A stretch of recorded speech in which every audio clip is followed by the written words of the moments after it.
बादलों पर हम चले एक नई डगर,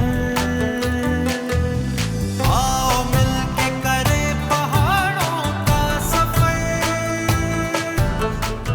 आज मैं मौजूद हूँ कोयटा में और एक्सप्लोर करेंगे हम एक सियाती मुकाम को।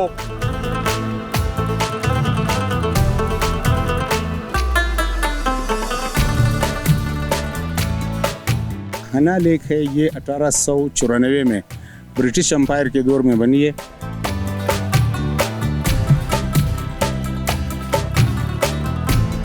I really like Quetta. Quetta people are very kind, very welcoming, very hospitable. Pakistan is one of the most beautiful pieces of earth जो Almighty Allah has given us. Please come and visit. अगर हम पहाड़ों के सफ़र के साथ मैं हूँ Naseer Abbasi, discover Pakistan के नाजरीन और पहाड़ों के सफ़र के नाजरीन को अस्सलाम वालेकुम। आज मैं मौजूद हूँ कोयटा में और एक्सप्लोर करेंगे हम एक सियाती मुकाम को जो हना लेक है और अंग्रेज़ के दौर में ये एक्सप्लोर हुई है। वहाँ आपको लेके जाएंगे और उसके बाद क्योंकि कोयटे को कहा जाता है मुख्तलिफ कल्चर का एक गुलदस्ता, क्योंकि इसमें मुख्तलिफ ट्राइब आबाद हैं, तो यहाँ जो कल्चर एक्टिविटीज़ होती हैं, सकाफ़ती सरगर्मियाँ हैं, उसको भी फोकस करेंगे और हम आपको दिखाएंगे कि कोयटे में रहने वाले ये जो कबाइल हैं कितने ज़िंदा दिल और मेहमान नवाज हैं। तो चलते हैं हम एक्सप्लोर करने इस पहाड़ी सिलसिले के दरमियान में एक खूबसूरत शहर कोयटे की हना झील को। सबसे पहले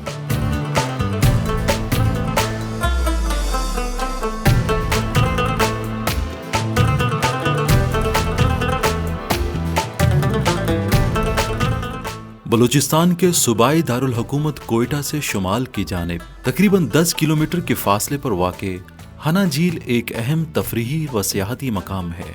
हना झील का क़याम 1894 में अंग्रेज़ दौर में आसपास की अराजी को सैराब करने और ज़ेरे ज़मीन पानी की सतह को बुलंद रखने नीज़ माहौलियात व जंगली हयात के तहफ़्फ़ुज़ के लिए अमल में लाया गया। तकरीबन 1818 एकड़ रकबे पर फैली हना झील में 32 करोड़ 20 लाख गैलन पानी ज़ख़ीरा करने की गुंजाइश मौजूद है। बलूचिस्तान की इस दिलफरेब वादी में एक मर्तबा फिर इस झील की रौनकें बहाल होने के साथ उरूज पर पहुंच गईं और मुल्की व गैर मुल्की सयाहों का रश हना लेक पर देखने में आया।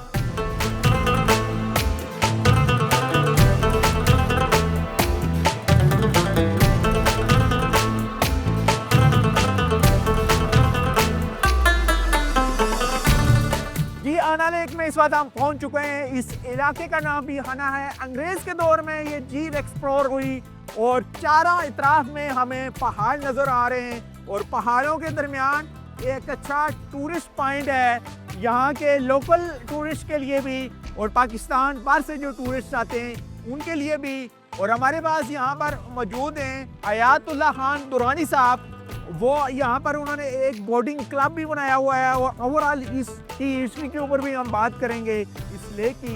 तो सर सबसे पहले हमें बताइएगा ये लेक कब एक्सप्लोर हुई अंग्रेज़ के दौर में? मैं प्राइड ऑफ परफॉर्मेंस हूँ और ये जो हना लेक है ये 1894 में ब्रिटिश एम्पायर के दौर में बनी है और उसके बाद कई दफ़ा सूख गई, फिर बढ़ गई, सूख गई, बढ़ गई। मैंने 14 अगस्त 1986 को यहाँ पर हयात दुरानी वाटर स्पोर्ट्स अकेडमी की बुनियाद रखी है और यहाँ पर जो है हमारे जितने बच्चे रोइंग, कैनोइंग और कायाकिंग की ट्रेनिंग हासिल करते, तो ये माशाल्लाह सारे इंटरनेशनल लेवल पर पाकिस्तान की नुमाइंदगी करते। और आप देख रहे हो कि इस वक्त भी हमारे कुछ बच्चे, हालांकि सर्दी है, ट्रेनिंग बंद है, फिर भी कुछ बच्चे जो है वो ट्रेनिंग कर रहे हैं। के बारे में बताइएगा, इस इलाके के बारे में बताइएगा। शुरू से इसमें आबादी नहीं है, ये थ्रू आउट पहाड़ी इलाके के ऊपर मुश्तमिल है। ये कोयटा के कदीम इलाकों में, कदीम कबाइली इलाकों में इसका शुमार होता है हना लेक का। ये 1894 में जब ब्रिटिश एम्पायर के दौर में इस हना लेक का बुनियाद रखा गया, तो उस वक्त जो है उनका एक बहुत बड़ा प्रोग्राम था कि यहाँ जो झील बन जाए तो ये अंडर ग्राउंड लेवल को मेंटेन रखेगा और लोगों को तफरीह मैसर होगी। और यहाँ पर सबसे बड़ी बात, जो इम्पोर्टेंट बात है, वो जो माइग्रेटरी बर्ड्स है जो साइबेरिया से आते हैं, वो भी यहाँ आकर क़याम करते, आते हुए भी और जाते हुए भी। ये उनके लिए ज़बरदस्त पनाहगाह है। अच्छा, कब के मौसम में हमें नजर आएंगे? आज सर्दियों में बिल्कुल आज भी है, उस तरफ में अभी चलते हैं, आप देख अच्छा, जी, बिल्कुल। काफ़ी तादाद में। अच्छा, और ये आते जाते सारा साल वसीम का। सर्दियों में ये आ जाते, फिर जब गर्मियाँ स्टार्ट होती है वापस चले जाते। अच्छा, टूरिस्ट ने कब यहाँ पर आना शुरू किया, कौन से सन में? और बाकायदा फॉरेनर टूरिस्ट भी यहाँ पर आए? एक वक्त था यहाँ पर सबसे ज़्यादा फॉरेनर टूरिस्ट आते थे। वो कौन सा वक्त था भला? ये जब 70s और 80s की बात है। हम लोग बच्चे होते थे, मैं उनको देखता रहता था इधर। उनके वो टूरिस्ट बस और उनके वैगन बाकायदा आते थे। जिस वक्त टूरिस्ट के यहाँ पर आना जाना बड़ा फ्री था, कोई मसला नहीं था। इधर आते थे, इसमें स्विमिंग करते थे। इवन यहाँ तक कि इनकी बस खड़ी रहती थी, सब यहाँ पर रात भी गुजार के फिर जाते थे कैंपिंग करके। अच्छा, हाँ, सारे पाकिस्तान में लोग जो है हना लेक को बहुत पसंद करते। आज तक अल्हम्दुलिल्लाह किसी भी टूरिस्ट को हमारे इस इलाके में, हना और ओड़क के इलाके में, कोई प्रॉब्लम नहीं हुआ है। सब आते, इज़्ज़त से आते, इज़्ज़त से जाते। उनका बड़ा एहतराम है। यहाँ के जो हमारे कबाइल है माशाल्लाह बहुत अच्छे। अच्छा, यहाँ कौन से कबाइल आबाद हैं यहाँ पर, इस आना के गिरदोनवा में? आना के गिरदोनवा में जो है ज़्यादातर जो है काकड़ कबाइल है, ये सखान पख्तून, सारे पश्तून है। जी हाँ। 8 दिसंबर को मैंने यहाँ पे नेशनल चैम्पियनशिप कराई। गवर्नर बलूचिस्तान गोल्ड कप था यहाँ पे ना, गोल्ड ट्रॉफी। तो उसमें पाकिस्तान भर से, पाकिस्तान नेवी और दूसरों सूबों से भी खिलाड़ी आए थे। मेरे बेटे ने उसमें अपना रिकॉर्ड कायम रखा। He is 13 time national champion.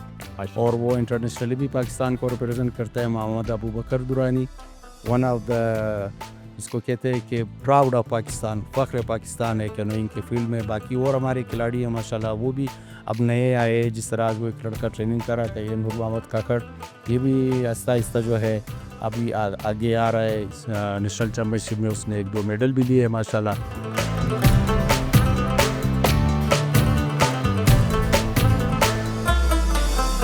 Balochistan की सतह पर सबसे बड़ा और पहला फूड फेस्टिवल DHA कोयटा के ज़ेर एहतमाम मुनक्किद हुआ। कोयटा ईट फेस्टिवल एक फैमिली इवेंट साबित हुआ जिसमें सयाहों समेत बलूचिस्तान में आबाद तकरीबन सभी कबाइल ने शिरकत की। इस नौयत का एक फूड फेस्टिवल 1999 में कोयटा की ज़िले इंतज़ामिया के ज़ेर इंतज़ाम मुनक्किद किया गया था। ताहम 26 बरस बाद DHA की तरफ से शानदार कोयटा ईट फेस्टिवल के इनाकाद पर खूब पजीराई हुई। कोयटा ईट फेस्टिवल के तीनों दिन तमाम कबाइल पश्तून, पख्तून, काकड़, कासी, बलोच, पंजाबी और हिंदू कम्युनिटी के अफराद ने भरपूर शिरकत की, जो इंतज़ामिया के अंदाजे से कई गुना ज़्यादा थे। कोयटा ईट फेस्टिवल में 180 से ज़ायद स्टॉल्स लगाए गए थे, जिनमें 100 से ज़्यादा खाने पीने के, जबकि 50 से ज़्यादा हैंडीक्राफ्ट्स के लिए मख्तस थे, जहां मकामी ख़वातीन की बड़ी तादाद जो घरों में सिलाई कढ़ाई करती और पश्तून और बलूच सकाफ़ती कपड़े और दीगर आराइशी अशिया तैयार करती हैं के स्टॉल्स थे। यह तमाम स्टॉल्स फेस्टिवल में आने वाले विजिटर्स की ख़ास तवज्जो का मरकज़ बने रहे। कोयटा ईट फेस्टिवल में रिवायती खानों, सकाफ़ती मसनूआत के अलावा बलूचिस्तान की तारीख़ व सकाफ़त की अक्कासी करती पेंटिंग्स ने भी सयाहों की ख़ुसूसी तवज्जो हासिल की। यूँ कोयटा ईट फेस्टिवल का इनाकाद ना सिर्फ बलूचिस्तान में अमन की दलील साबित हुआ, बल्कि इस बात का भी सबूत है कि थोड़ी सी तवज्जो से बलूचिस्तान में सकाफ़त व सयाहत को भी खूब फ़रोग़ दिया जा सकता है।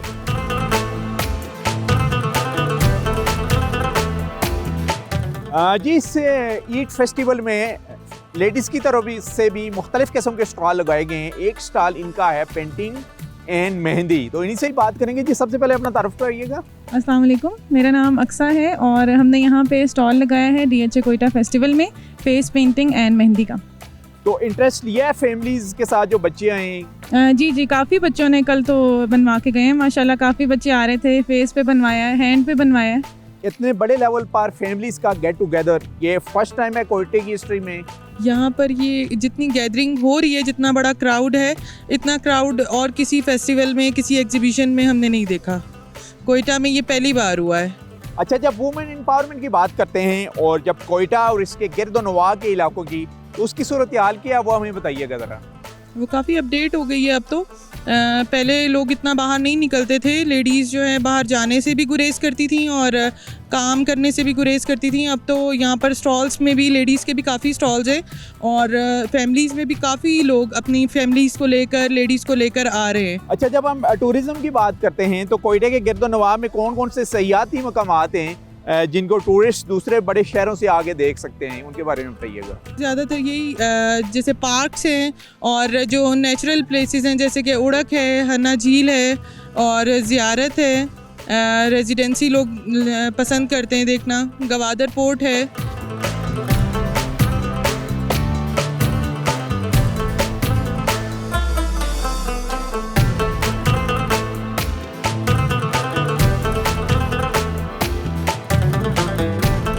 एक और स्टॉल के ऊपर हम मौजूद हैं और क्या ज़बरदस्त आर्ट हमें नज़र आ रहा है और कुरानी आयात का और ये अरेबिक कैलीग्राफी का बेसिकली स्टॉल है और जो आर्टिस्ट हैं वो भी हमारे साथ हैं, उनसे बात करेंगे। नाम बताइएगा। अस्सलाम वालेकुम, मैं हूं मुस्तंसर बिल्ला और मैं फाइन आर्ट डिपार्टमेंट से बिलोंग करता हूं। तो बताइएगा इस आर्ट के बारे में। बेसिकली मैं इस्लामिक कैलीग्राफी के ऊपर अपना आर्ट करता हूं, जैसे नेचर को देख के, नेचर के कलर्स देख के, जैसे सीनरीज हो गई, बहुत ही ब्यूटीफुल जो नेचर होता है अल्लाह पाक की, जो दरख्त वगैरह, इनसे कलर उठा के उनमें अल्लाह की कुरानी आयत हो गई, अल्लाह के नाम हो गए, अल्लाह के सूरतें हो गई, जैसे सूरह यासीन, आयतुल कुर्सी, सूरह रहमान, सूरह इखलास, डिफरेंट सूरतों। और आर्ट किसके ऊपर आपने ये किया हुआ है? ये कैनवस के ऊपर, बेसिकली कैनवस के ऊपर ये एक कपड़ा होता है, फिर उसको प्रिपेयर करना पड़ता है, उस पर कुछ चीज़ें लगती है, फिर उसके बाद ये रेडी हो जाता है। फिर इस पर जो आज के हमारे मॉडर्न दौर के जो कलर्स है, एक्रेलिक कलर, ऑयल कलर और फैब्रिक कलर्स, उन पे मैं बेसिकली काम करता हूँ। अच्छा, सबसे खूबसूरत जो आर्ट ज़रा हट के हो वो कौन सा है जो आपने अभी कैलीग्राफी की है? मैं लास्ट टाइम मैंने अपने थीसिस वर्क किया था यूनिवर्सिटी में ग्रेजुएट होने के लिए। हमारा रिपोर्ट वर्क जो फाइनल ईयर में होता है, उसमें मैंने अल्लाह के 99 नेम्स एक्रेलिक शीट में काटी थी। आप लोग देख सकते हो पीछे बैकग्राउंड में मैंने लगाया, उसको डिस्प्ले किया है।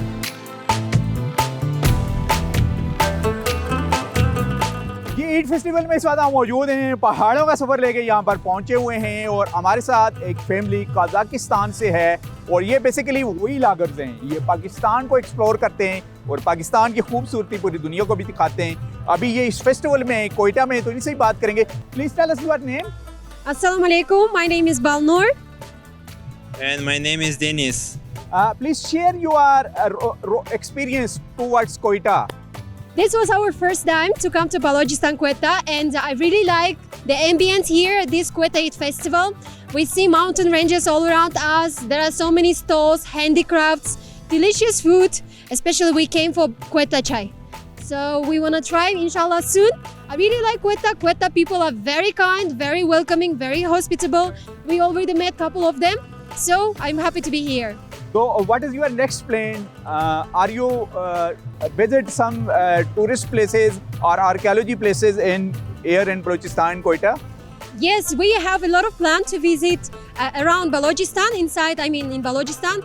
I heard about place Princess, the structure which is made of mud naturally. So I really want to see it with my own eyes, and definitely Ziyarat, residency of Qaid Azam, that is main landmark of Balochistan. And I personally love going to cultural sites, going to bazaars, meeting local people.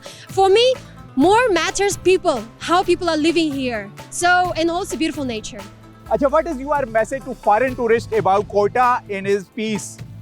Yes, my message to all foreign tourists to have some time and explore Quetta, because explore Balochistan itself.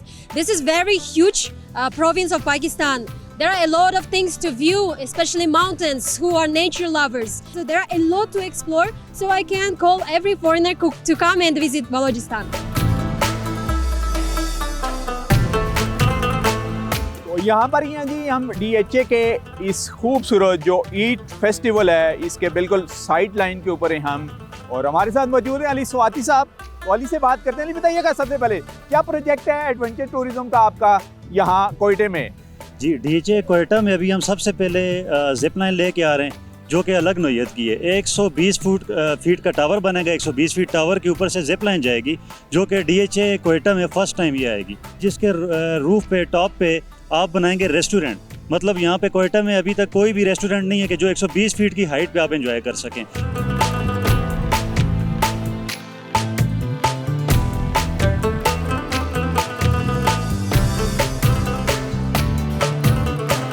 यहाँ पर family tourism को promote किया जा रहा है और first time मैं देख रहा हूँ कि जो मिक्स कल्चर है, मुख्तलिफ फैमिली ट्राइब का गुलदस्ता, उनको एक जगह इकट्ठे किया गया है। और ये स्टेप लिया है फर्स्ट टाइम DHA कोयटा के जो एडमिनिस्ट्रेटर हैं ब्रिगेडियर अजहर मुनीर साहब, उन्होंने। तो उन्हीं से ही बात करेंगे। जी सर, से पहले विजन बताइएगा इतनी बड़ी गेट टुगेदर का। आई थॉट कि यहाँ के लोग, हमारी माएँ बहनें बेटियाँ और special families, I mean specially, और यहाँ के लोग they deserve an opportunity to go out and enjoy the family time with self-respect, dignity and in peaceful environment. तो honestly मैं ज़िक्र करूँगा यहाँ पे दो ख़ास चीज़ों का जो मुझे ज़ाती तौर पे आज तीसरे दिन बहुत दिल से खुशी है। एक तो यहाँ पे जो फैमिलीज़ का आना और अपनी फैमिली टाइम और फैमिली इन्वायरमेंट में एक अच्छा टाइम गुजारना, और दूसरा हमारे ये तकरीबन 180 से ज़्यादा स्टॉल्स यहाँ पे लगे हुए हैं, आर्टिजन्स भी हैं, खाने पीने के लिए भी। हमारे जो मैक्सिमम स्टॉल्स हैं तकरीबन 70% जो हैं वो डोमेस्टिक किचन्स के हैं। नाम सुनते हैं इतने बड़े बड़े वारियर ट्राइब, बलोच, पख्तून, पश्तून और उसके बाद हज़ारा, और इवन के मुझे तो यहाँ कश्मीर के भी मिली हैं फैमिलीज़। तो इन सब को इकट्ठा करना, चले शहरों में बड़े तो कराची हो गया, इस्लामाबाद, लाहौर, उनका तो एनवायरनमेंट टोटली डिफरेंट होता है, लेकिन जब हम इस ट्राइबल बेल्ट की बात करते हैं और बलूचिस्तान की, इस लेवल पर इनको एक जगह के नीचे लाना, यकीन करें ये सब बहुत अच्छे लोग हैं। इन सब की सोच मुझे बहुत मस्बत लगी, और मुझे जो स्पेशली यहाँ का जो वुमन फोक है वो बड़ा एनर्जेटिक फोक है। आप पहले पूछ रहे थे, तो दिस कोयटा ईट फेस्टिवल इंशाल्लाह आज के बाद से एक सालाना इवेंट बनने जा रहा है, और अगले साल हमारा इरादा है कि इसको रमज़ान के बाद अप्रैल के महीने में किया जाए, और हर साल ये तो एक परमानेंट फीचर होगा, बट वी आर थिंकिंग कि हम साल में 14 अगस्त 23 मार्च की मुनासबत से इस तरह के और कुछ इवेंट्स क्रिएट कर सकें जहाँ पे फैमिलीज। अच्छा सर, नया शहर बसने जा रहा है, इसमें एडवेंचर टूरिज्म को किस तरीके से आप प्रमोट करेंगे? सुल्तान मोहम्मद गोल्डन साहब का ताल्लुक भी कोयटा ही था जी, आपके इल्म में होगा। जी बिल्कुल। तो यहाँ का youth is really very vibrant, number 1। Number 2, हमने DHA कोयटा, या आपने बिल्कुल सही कहा कि आज से 5 से 10 साल बाद हम इसको नया कोयटा शहर देखते हैं अल्हम्दुलिल्लाह और इंशाल्लाह।